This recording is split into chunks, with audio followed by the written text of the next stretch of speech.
So the area model of multiplication is really closely related to the concept of area in general. I have an entire video on area concepts if you would like to watch that. So for second through fourth grade, area is limited to quadrilaterals. We're not looking at circles, we're not looking at triangles. And then the area formula is length times width. So let's look at why the area model might be helpful for some students. So first of all, multiples of 10 are easier to multiply. So if students know that 2 times 7 is 14, then they know that 20 times 7 is 140. So that's something that we can develop with practice if they don't already have that understanding. Area is easy for a lot of students. It's well understood. And the area model is more concrete and more visual than the standard algorithm, which I will also show. The standard algorithm being the typical way that most people have been taught multiplication. And students would use the area model most typically for a 2-digit by 2-digit, 3-digit by 2-digit. And if they're multiplying by just 1 digit, students will tend to just use the standard algorithm, but most students would prefer the area model for those bigger numbers. So let's start with a quick review of area. We've got this 8 by 5 foot rectangle that can be tiled just so that you can see those 40 tiles there. All right. And in the other video, I showed this composite figure that's made up of 2 rectangles next to each other. So if we can find the area of one section and then the other section, we can actually just add those 2 areas together. So that's composite area. And that is basically the concept that the area model of multiplication is built off of. Okay, so we've got this. We could also split it differently. So a student might already know 8 times 5 is 40, but if they don't, then they can start to see that they could split that up into 2 5 by 4 foot pieces, and maybe that would be easier for the student. So at this level, doing an area model, or this is actually the distributive property of multiplication, seems kind of silly and unnecessary. But when we get into bigger numbers, you can start to see the value of this. So here I have 23 times 6. 23 times 6 might be kind of difficult for students unless they break this rectangle up into 2 pieces, just like that other figure. Now we've got a 20 times 6 and a 3 times 6. So doing this might be easier for students to figure it out. And it's also a way to promote a mental math strategy. So a student could do this problem mentally if they understand this breakdown. So then, simplifying it further, we have a 20 times 6 and a 3 times 6. This is how a student would write this out. So they would draw this quick diagram, and then they would be splitting the 23 into 20 plus 3 and figuring it out like this, okay? So then they have their 120 plus 18. They get the 120 because if they know 2 times 6 is 12, then they know 20 times 6 is 120. All right, then they add those 2 together to get the final answer, and that is 23 times 6 equals 138. Okay, so this is something that I like to do with the students to really get them to understand this concept of multi-digit multiplication. If we were doing 23 times 6, that would be the same as adding 23 6 times, which I have right here. If I'm starting with the ones column, I'm adding 3 6 times, which is actually the same as 3 times 6. So this is something that I can get the students to consider and think about. Over here, that's 2 times 6, right? Well, actually, it's not 2 times 6 because those 2's aren't really 2. They're 20 because they're in the tens place. So actually, that is 20 times 6. So getting them to understand that concept really helps with this. Okay, so here is a side-by-side of multiple strategies. And as a reminder, I do not expect the students to do all of these strategies at any point. I do not force the students to pick one strategy over the other.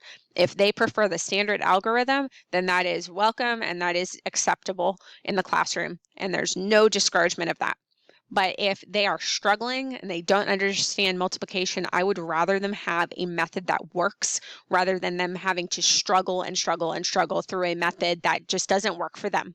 So I'm showing these side by side, but this would not represent a student's work. They would just pick one of these strategies. So let's start with the area model. I've got 47 times 4, and I've broken it into 40 plus 7. And then I am multiplying 7 times 4, 40 times 4, adding them together. So that's the work for that problem. Over here, I am starting with my 4 times 7. I'm writing the 8, carrying the 2, and then I am adding that together. So putting these side by side, sometimes I will write them side by side on the board, not because I want the students to do both, but because I want both methods to be represented for those who choose one or the other. This also kind of helps them to see the connection between the two methods. So they can start to see some similarities. They're saying, oh, there's a 28 in both of those, and the answer 188 is the same. So I'm looking at 4 times 4 is 16 plus 2. Okay, so I'm starting to see that connection. And then over here, I do not encourage the students to do this. As you can imagine, with numbers like, if I'm just doing 47 4 times, that might be kind of easy. But if I'm doing 47 9 times, I really don't want the students to be adding over here. It's kind of inefficient, and it doesn't indicate that they have a conceptual understanding of area. All right, so moving into larger numbers, this is where I see students really state a preference for using the area model. I've got 23 times 13 here, and I have it broken up into 4 sections actually.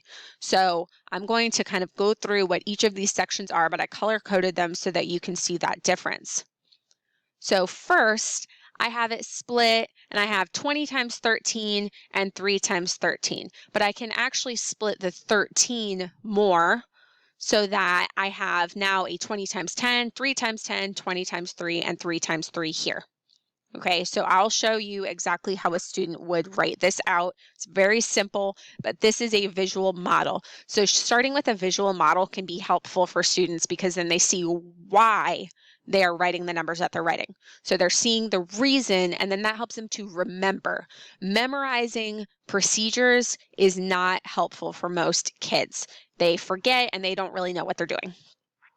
Okay, so this is more of what they would write, and then I'll even simplify it further on the next few slides. So they've got 23, and they have that written as 20 times 3. Then they have 3 times 10, they have 13 written as 10 plus 3, and then they have this written like this. So then they can see the area of each of these sections. Okay, so this is the 20 times 10. All right, so they're matching that. Then this is the 3 times 10. This is the 3 times 3 here, and then this is the 20 times 3. Okay, and there it is written just like that. All right, you can see that connection there. And you can also see why this might be easier for some students because they're using simpler facts. They're not carrying, they're not having to write a second line or remember the placeholder 0 or anything like that. So this is what students would write, okay? So understanding the proportional relationship between the sides of the boxes is important at first, but it is not realistic to expect students to draw this proportionally, okay? If they have grid paper and they want to do that to learn, they can do that, but otherwise we're just going to move to 4 equal boxes, like a window frame sort of look. All right, so what they're going to do is they're breaking up that number into the 10s and 1s, and then they're going to be just multiplying, okay? And so there are their 4 products, and then they're going to add the 4 products. So again, a lot of students prefer this method. Over here, they need to do the 3 times 3 is 9, then the 3 times 2 is 6. Then they need to remember to add the placeholder 0. So showing them both methods side by side helps them to understand where this placeholder 0 comes from. So here, what we actually did was we did 23 times 3 to get 69.